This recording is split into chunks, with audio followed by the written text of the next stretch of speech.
Hello everyone, welcome to all of you in my English channel, and today I brought a new chapter of class 10th, A Question of Trust by Victor Canning. So let's begin the chapter. Victor Canning जो थे writer इस chapter के, उनका जन्म 16 जून 1911 को और उनकी death फरवरी 1986 को हुई।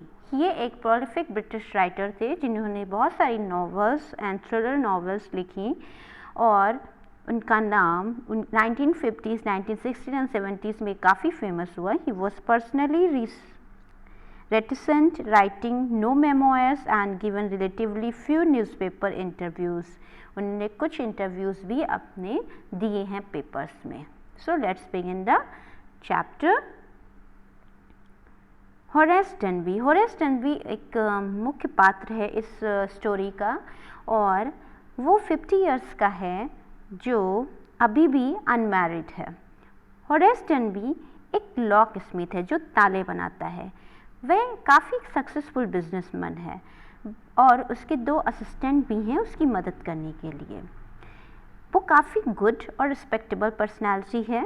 ही वॉज नॉट टोटली ऑनेस्ट, वो लेकिन टोटली ऑनेस्ट नहीं है। He was fond of rare and expensive books, उसे रेयर और एक्सपेंसिव बुक पढ़ना बहुत ही पसंद है। He purchase them at any cost, उन्हें वो किसी भी कॉस्ट में खरीद सकता है। For this he robbed safe only once in a year, और अपनी इस ख्वाहिश को पूरा करने के लिए वो एक साल में एक सेफ रॉब करता है, लूटता है। वह ये बुक्स काफ़ी सीक्रेटली परचेज करता है एक एजेंट के through. And before making a theft he choked out plan well, और जब ये चोरी करने चलता है तो उससे पहले बहुत सी चीज़ों को ये एक प्लान रूप में देता है जिससे कि उसकी ये चोरी सक्सेसफुल हो जाए। और इस टाइम ये ऑब्जर्व करता है एक नए घर को जिसका नाम है शॉर्टओवर ग्रेंज, और ये 2 हफ्तों से उस पर स्टडी कर रहा है, उसको एनालाइज कर रहा है। He studied even that minute things about that house, वो एक मिनट की जानकारी उस घर की लेता है। ये जो इस घर की फैमिली है वो लंदन में रहती है। यहाँ पर 2 केयरटेकर एज सर्वेंट रहते हैं एंड वो मूवी देखने गए हैं। फिर वो चुपचाप घर में घुसता है, जंप करता है गार्डन की वॉल से और घर के अंदर आता है।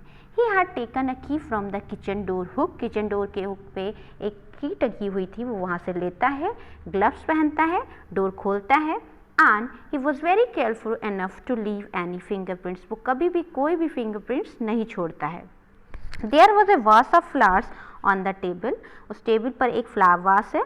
The fragrance of flowers tickled his nose, और जो फ्रेग्रेंस है उस वॉल की उसकी नाक को में एक गुदगुदी करती है, तभी उसे छींक आ जाती है। And he heard the voice of a young lady, तब उसे एक यंग लेडी की आवाज़ सुनाई पड़ती है। She pretends to be the wife of the owner of that house, वो अपने आप को उस घर की मालकिन कहती है एंड उसे बोलती है कि उसने ये सब कुछ देख लिया है और वो जो चुपचाप यहाँ पर आया है ये भी देख लिया है। और वो यहाँ पर चुपचाप इसलिए आई है क्योंकि उसे अपनी ज्वेलरी लेनी थी जो कि वो पार्टी में आज रात पहनने वाली थी। डनबी रिक्वेस्ट करता है उस लेडी से कि उससे जाने दें, और वह उससे तभी कहती है कि मुझसे सेफ नहीं खुल रही है। एज शी नीडेड ज्वेल्स, उसे ज्वेलरी की ज़रूरत है एंड वो नंबर भूल गई है उस लॉकर का। तभी डनबी उसकी विलिंगली हेल्प करता है, लेकिन उस समय वो ग्लव्स पहनना भूल जाता है और यंग लेडी वो सारे ज्वेल्स को निकाल लेती है। Horace went happily from there, वो वहाँ से चला जाता है खुशी खुशी क्योंकि वो वहाँ से बच जाता है बिना किसी जेल के। एंड थर्ड डे फिर क्या होता है, पुलिस आती है, उसको अरेस्ट कर लेती है क्योंकि शॉर्टओवर ग्रेंज में हर चीज़ पर उसके फिंगरप्रिंट्स होते हैं और वो वहाँ बहुत सारी चीज़ें विटनेस डाल देता है, छोड़ जाता है। उसके फिंगरप्रिंट्स उन रॉब प्लेस पर पाए गए and he confess that he had open the safe for the young wife of the owner of house. अब वो ये भी कन्फेस करता है कि वहाँ की जो ओनर है, वाइफ हैं, उन्होंने उनसे कहा था इस सेफ को खोलने के लिए, और तभी वो खोलता है।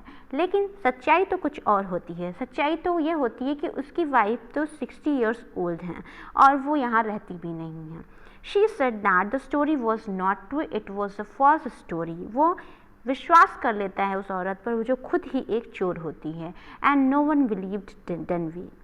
लेकिन उसकी इस बात पर कोई भी उसका यकीन नहीं करता है। अब पुलिस उसे अरेस्ट कर लेती है। He was the assistant of librarian in the prison, और जेल में उसे एक लाइब्रेरी का असिस्टेंट मिलता है। He always thought of the charming young lady who was in the same profession as he was. वो हमेशा उस प्रोफेशन लेडी के बारे में सोचता है जो कि सेम प्रोफेशन में थी जिस प्रोफेशन में वो था। Now he did not believe in the thought of the honour among thieves. अब वो उस बात पे बिलीव नहीं कर रहा था कि चोरों के बीच में भी एक आपस में ईमानदारी होती है। अब उसे किसी भी चीज़ पर ट्रस्ट नहीं था। The message of this story is that we should not trust anyone without discovering out about the person. हमें इस स्टोरी से यह शिक्षा मिलती है कि हमें किसी पर भी विश्वास नहीं करना चाहिए जब तक हम उस पर्सन के बारे में पूरी जानकारी ना लें। आई होप आपको स्टोरी पसंद आई होगी।